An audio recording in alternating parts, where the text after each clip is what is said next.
Welcome to Gaming's Greatest. In today's video, we're taking a look at what is arguably the best game to release on the Nintendo 64. Certainly top 5.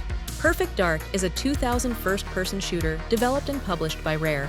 It follows Joanna Dark, an agent of the Carrington Institute Research Center, as she attempts to stop an extraterrestrial conspiracy by rival corporation Datadyne. The game required an expansion pack to play the campaign, which was an attachment which doubled the console's memory from 4 megabytes to a whopping 8 megabytes. It was used to enhance the game's visuals, sound, and frame rate, and some games even required it to be played at all.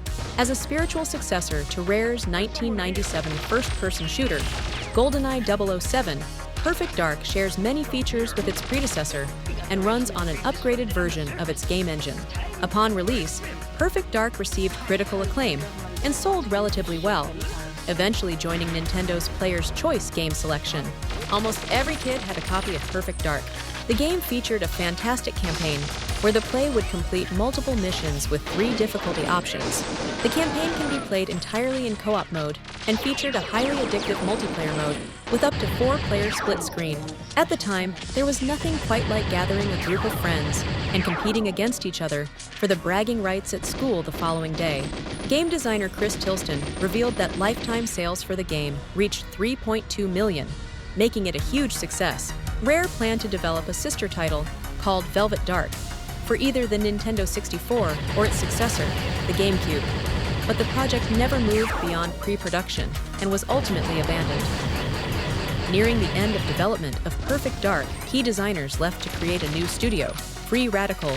The studio would go on to make the Timesplitters series for PlayStation 2 and Haze for PlayStation 3. Rare went on to develop the prequel Perfect Dark Zero as a launch title for the Xbox 360 in 2005. Although the game received generally positive reviews from critics, it failed to reach many players' expectations. Developers Crystal Dynamics and the Initiative are currently working on a reboot of the series, with veteran members from some of the best studios around.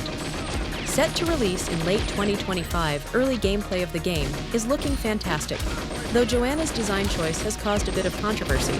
They have chosen to make her an ugly redhead, worrying gamers that the game is filled with DEI content. At this point, we can only hope that the game's director limits the woke crap so that the revival of a great franchise doesn't fail.